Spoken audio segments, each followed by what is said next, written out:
Oke, halo semuanya. Selamat berjumpa kembali. Dan saat ini saya akan membahas mengenai membuat notifikasi lonceng dan WhatsApp ya di aplikasi arsip surat, surat disposisi, surat masuk dan surat keluar di aplikasi yang saya buat dengan nama Sipanda. Ya, ini ya aplikasinya. Sipanda. Nah, yang akan kita buat ini adalah notifikasi ini. Notifikasi lonceng ini dengan alurnya seperti ini.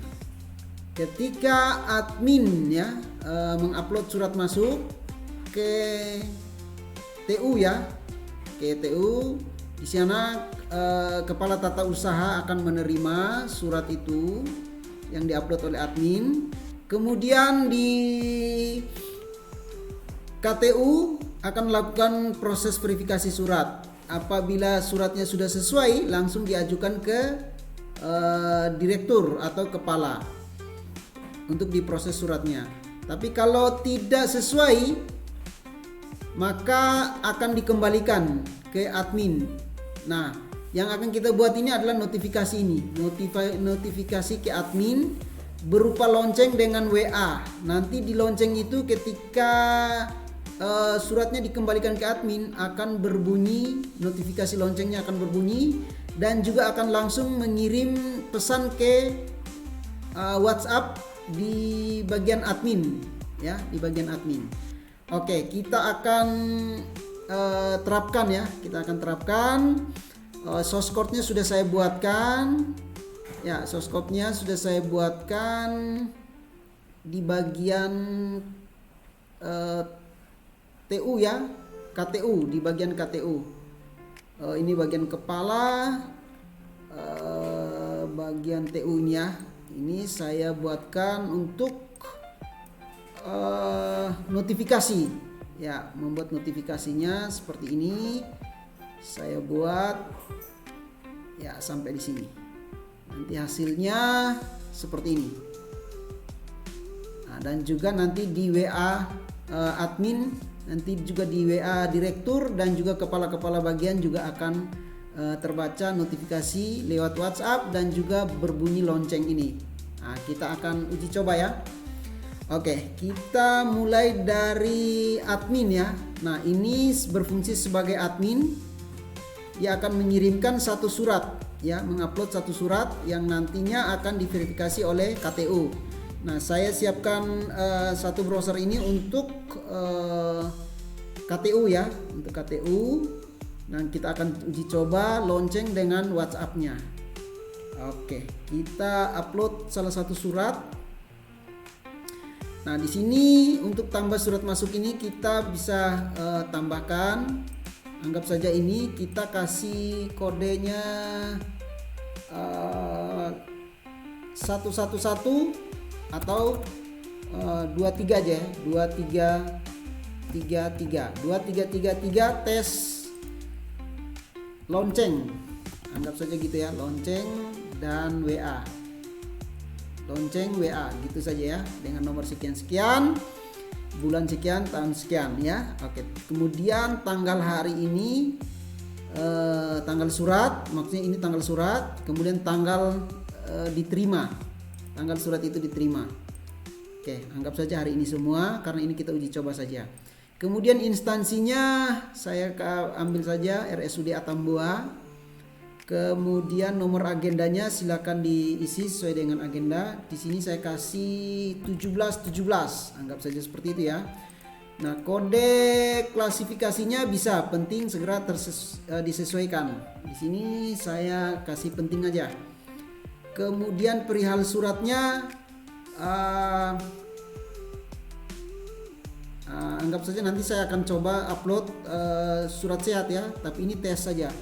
Tes lonceng dan maksudnya notifikasi tadi ya, WA. Oke. Kemudian lampirannya 0 aja, statusnya asli, kemudian segera atau sesuaikan dengan di atasnya. Oke, segera saja. Oke, kita upload suratnya. Kita carikan salah satu surat ya. Oke, ini aja surat sehat. Nah, setelah itu kita simpan. Oke, setelah admin sesuai dengan alur tadi ya, alur tadi nih, admin mengupload surat masuk ke KTU ya. Oke, kita cek di bagian KTU apakah suratnya sudah masuk. Oke, kita refresh ya. Nah, oke, ini suratnya sudah masuk dengan statusnya ini menunggu verifikasi dari KTU. Ada verbal surat masuk ya. Oke, tadi surat sehat tes lonceng dan WA. Ini ya, kita uji coba ini. Oke, kita lihat di aksi, tombol aksi, kita lihat. Nah, di sini detail suratnya sudah ada, tinggal menunggu KTU untuk verifikasi dengan sifatnya tadi yang sudah kita isi, nomor surat tadi, kemudian instansi, perihal tadi, tanggal, dan seterusnya. Nah, di sini ada tombol untuk review dan juga download. Ini bisa diklik untuk melihat suratnya. Oke, seperti itu. Kemudian tanggal ini. Nah, setelah verifikasi KTU melihat bahwa suratnya sudah betul, maka tindakan selanjutnya diklik ya, diklik untuk kalau sesuai dengan alur tadi ya, sesuai dengan alur tadi. Setelah diverifikasi, kalau sesuai maka langsung diajukan ke direktur.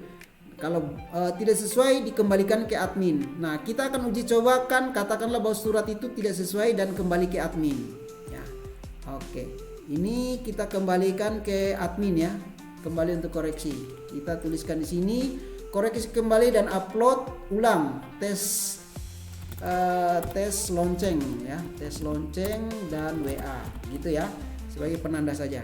Nah, sekarang kita update ya, apakah kita mendengar bunyi lonceng sebagai notifikasi dan juga WhatsApp-nya ya. Oke, kita tes.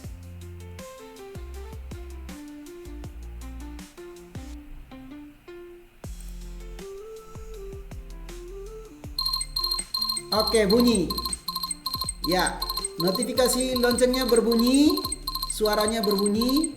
Nah, sekarang kita lihat ya, tadi surat yang dikembalikan oleh tata usaha tadi akan muncul di bagian admin ya, ya, atau petugas yang mengupload tadi.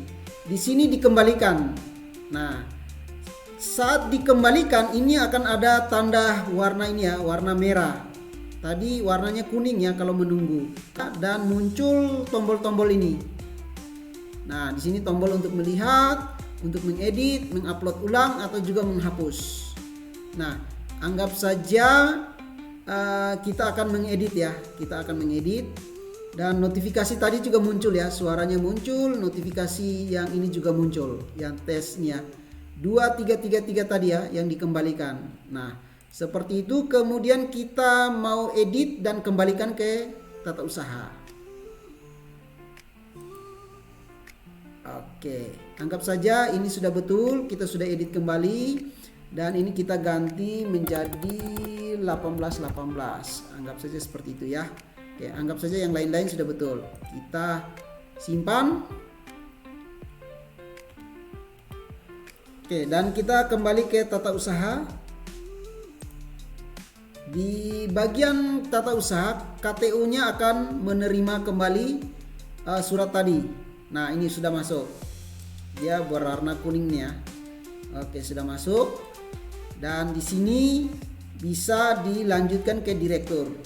Nah, di sini kita hanya mau menguji coba tadi notifikasi lonceng dan juga suara tadi ya.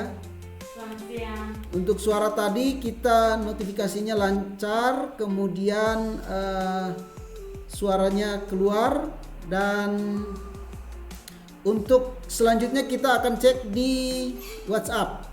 Nah, kita cek di WhatsApp apakah notifikasinya juga masuk di WhatsApp. Oke, kita klik, kita lihat. Oke, ini masuk ya. Di WhatsApp juga masuk notifikasi dari si Panda aplikasinya. Surat nomor 233 tadi ya, tes lonceng WA. Ini ya. Dengan catatan tadi, koreksi kembali dan upload ulang tes lonceng dan WA seperti tadi teks yang kita tuliskan tadi ya. Dengan demikian notifikasi lonceng, suara dan juga WhatsApp sudah bisa digunakan, ya, sudah bisa digunakan. Oleh karena itu, bagi teman-teman yang pengen adanya notifikasi seperti ini atau juga notifikasi langsung di WA, sehingga memudahkan mereka untuk bisa mengecek surat masuk dan keluar disposisi, baik dari admin ke kepala tata usaha ke direktur atau kepala ke bagian bidang, ke kepala seksi, bisa digunakan. Dengan notifikasi seperti ini akan memudahkan proses arsip ini ya, untuk surat menyurat, ya, arsip surat-surat, disposisi surat masuk surat keluar di aplikasi Sipanda. Oke, untuk sementara demikian dulu. Nanti kita akan lanjutkan di video-video selanjutnya dengan notifikasi-notifikasi yang lain. Contoh misalnya setelah dibaca, notifikasi ini akan hilang, atau juga kita bisa lanjut ke fitur-fitur yang lainnya. Oke, demikian. Sampai berjumpa kembali.